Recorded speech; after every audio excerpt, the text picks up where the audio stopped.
Pera aí. Você já ouviu falar do tipo sanguíneo RH negativo? Tô te falando, mano, é sério. Esse é o sangue mais raro e misterioso do planeta. Só uma galera bem pequena tem, tipo uma minoria mesmo. E sabe o que é mais louco? Tem umas teorias por aí que dizem que esse sangue pode não ser totalmente humano. É isso mesmo que você ouviu. Fica comigo que aqui no Sétimo Mensageiro a gente vai mergulhar nesse mistério que deixa qualquer um de cabelo em pé. Será que ele tem alguma ligação com as escrituras sagradas?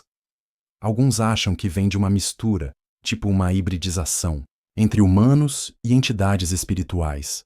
E não são anjos do bem, não. Tô falando de anjos caídos. Vamos cavar fundo nisso e descobrir o que está por trás dessa parada enigmática. Será que tem algo escondido na nossa genética? Será que a Bíblia já estava dando umas dicas sobre isso? Então, curte o vídeo, comenta o que você acha, compartilha com a galera e vem comigo até o final pra gente desvendar esse segredo que é tabu no mundo espiritual. Mano, sangue é uma parada poderosa, né?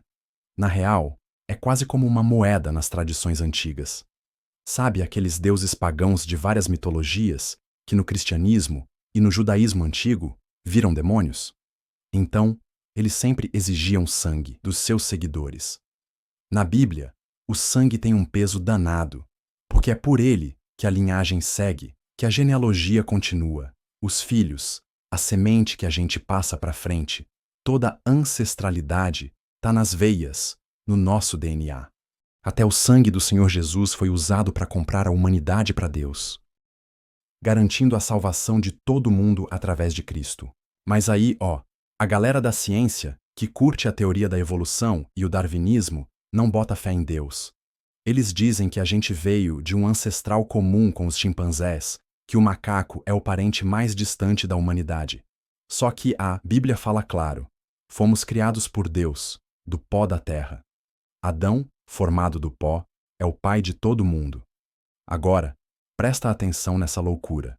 Tem um fator sanguíneo que a ciência ainda não decifra direito. Um mistério total. Um exemplo? O RH negativo. Tô te falando, é um dos maiores enigmas da genética. A ciência não sabe de onde ele veio e até hoje tá tudo envolto em mistério. E tem mais. Alguns dizem que esse sangue não é 100% humano, apontando para uma possível hibridização ou mistura, uma ideia que até alguns cientistas consideram enquanto tentam entender essa bizarrice. A Bíblia, no livro de Gênesis, traz uma visão intrigante. Ela sugere que o DNA humano, ou a própria humanidade, foi invadido por seres espirituais. Esses seres são chamados de Ben Ha-Elohim, em Gênesis 6. Mas quem eram esses caras? O termo em hebraico antigo significa filhos de Deus, ou seja, seres espirituais, anjos, entidades divinas de um reino celestial. E esses anjos, os caídos, conhecidos como demônios em outras tradições, tiveram um impacto enorme na humanidade. Segundo a Bíblia, esses Borim, ou anjos caídos, pegaram mulheres humanas como esposas, se envolvendo com elas de forma física e íntima. Dessas uniões, nasceram novas raças ou tipos de seres, uma mistura de humanidade com essas entidades espirituais. Esses seres, ou melhor, essa raça, eram chamados de Nefilim, que em muitos textos bíblicos antigos são identificados como gigantes. E olha só, segundo vários estudiosos, essa visão não fica só na Bíblia. Tem outros textos antigos, como o livro de Enoque, que falam dos gigantes e descrevem uma variedade de criaturas colossais, monstruosas e poderosas. Tudo isso teria vindo da união entre os anjos caídos e as filhas dos homens. Os textos bíblicos que falam disso são Gênesis 6:2 e 6:4. Os filhos de Deus viram que as filhas dos homens eram atraentes e pegaram como esposas qualquer uma que escolheram. Os Nefilim estavam na terra naqueles dias, e também depois, quando os filhos de Deus se uniram às filhas dos homens e tiveram filhos com elas, eles foram os heróis do passado, homens de renome. Repara que o texto fala de gigantes existindo antes do dilúvio, quando os filhos de Deus pegaram as filhas dos homens, e que eles apareceram de novo depois do dilúvio, quando esses filhos de Deus se envolveram com as filhas dos homens. Os textos de Judas e 2 Pedro indicam que esses anjos foram presos logo após o dilúvio por causa dos pecados que cometeram. O livro de Judas, em especial, compara o pecado de Sodoma e Gomorra, que era de natureza sexual, com o pecado desses anjos presos. Judas 6 diz: "E os anjos que não mantiveram suas posições de autoridade, mas abandonaram seu lar próprio, esses ele guardou em trevas, acorrentados com correntes eternas para o juízo do grande dia.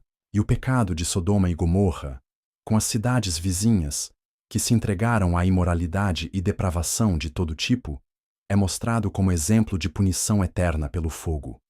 Estudos recentes sugerem que o fator RH negativo pode indicar características genéticas que não são totalmente humanas. Ou seja, o RH negativo poderia estar ligado a algo além do DNA convencional, descrito pela ciência como pertencente ao Homo sapiens. Pode parecer chocante, né? Mas explorar a origem da palavra Nefilim ajuda a clarear. Nefilim, originalmente, se refere aos caídos, especificamente os anjos caídos, embora o termo tenha virado sinônimo de gigantes em alguns textos. O significado literal vem do verbo hebraico cair. E olha só, os geneticistas ainda não explicam direitinho a origem do grupo sanguíneo RH negativo, e isso continua sendo um mistério gigante para a ciência. Tem umas teorias e observações bem curiosas sobre quem tem RH negativo.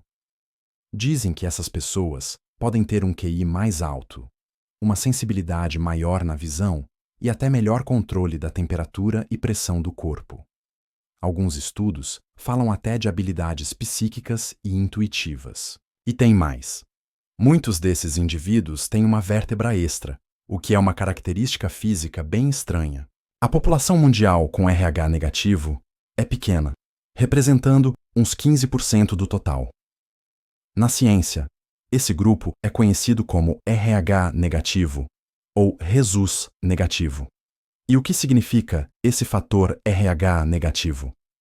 A sigla RH vem de Rhesus, o nome do macaco Rhesus, onde os cientistas primeiro identificaram o antígeno que batizaram de fator RH. Esse fator é uma das duas categorias principais que dividem os tipos sanguíneos, a outra sendo RH positivo.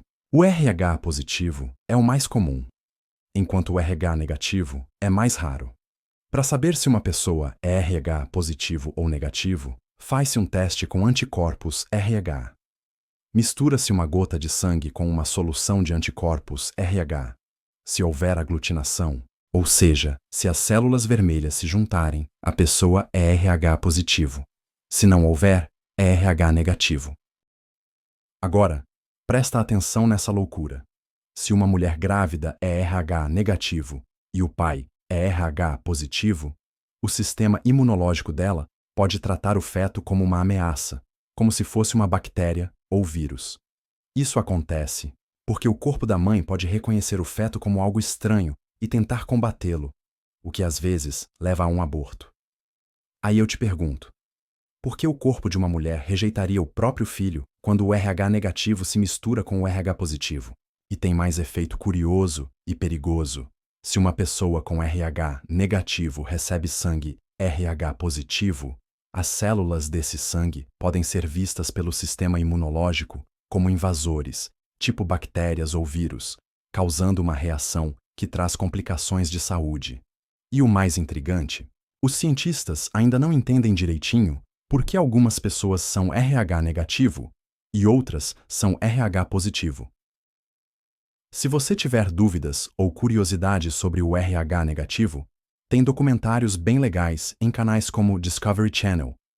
Voltando para a origem do RH negativo e suas possíveis conexões com textos bíblicos e mitologias antigas, tem várias crenças e mitos que sugerem uma origem divina para esse fator.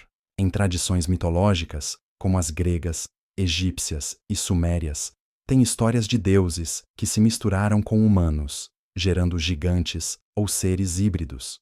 Esses relatos muitas vezes envolvem entidades espirituais ou anjos caídos se relacionando com mulheres humanas, criando uma nova raça com características sobrenaturais. Algumas teorias Dizem que o fator RH negativo pode estar ligado a esses anjos caídos e que sua presença reduzida hoje reflete uma linhagem genética quase extinta na população atual.